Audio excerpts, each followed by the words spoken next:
those were the first four measures of the Passacaille by Luigi Rossi. And I've chosen this work to begin my Baroque recital because it is one of the oldest pieces that I will be playing on the recital. Luigi Rossi was an Italian composer who died in 1653.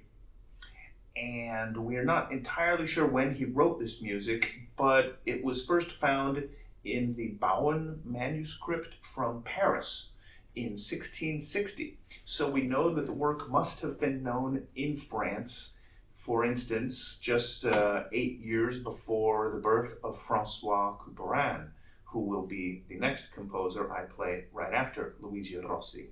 This is a Passacaille, as I said, and you'll find it listed as Passacaille, so the French name for it.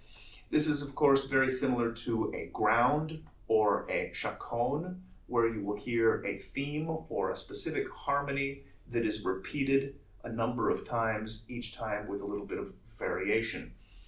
The Passacaille, however, is a little bit slower than those other works. It's a slow dance in a 3 feel, but he does play with the length of the theme in several places where it's not exactly 4 measures.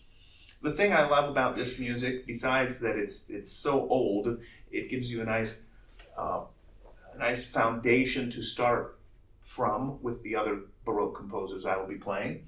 But it's also rather bare in its structure. It's very plainly written, which gives the interpreter a little bit of freedom to add embellishment and ornamentation. So for instance, in the first measures you heard me playing, what's actually written is only this. Here's part of it.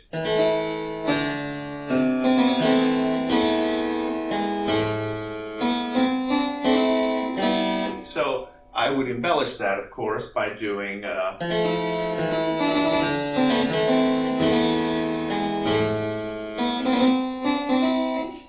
And another thing I love in here is that he has several of these trills written for the left hand in what, for me, are some of the weaker fingers. So it's a great practice.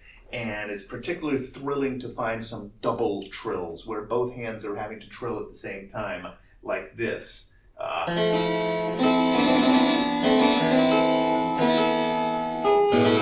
Those are fun.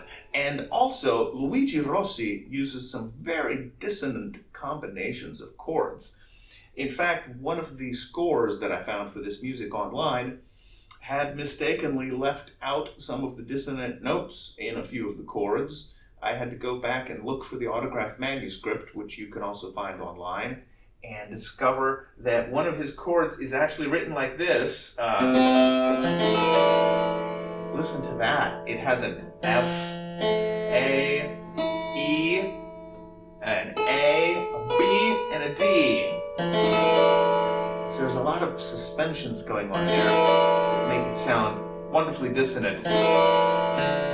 And the manuscript, the edition that I found online had left out this E, making it only, which is just a B minor 7, instead of with this additional, which gives it a lot more flavor. So I hope you will enjoy this Passacaille as a very contemplative beginning to our concert, which will set the mood for you to listen to this wonderful French double-manual instrument that I will be playing. And I think it's appropriate that it's French, even though we're playing an Italian composer, because his music was first found in an edition that was written in France. So I hope you will enjoy Luigi Rossi's Passacaille in A.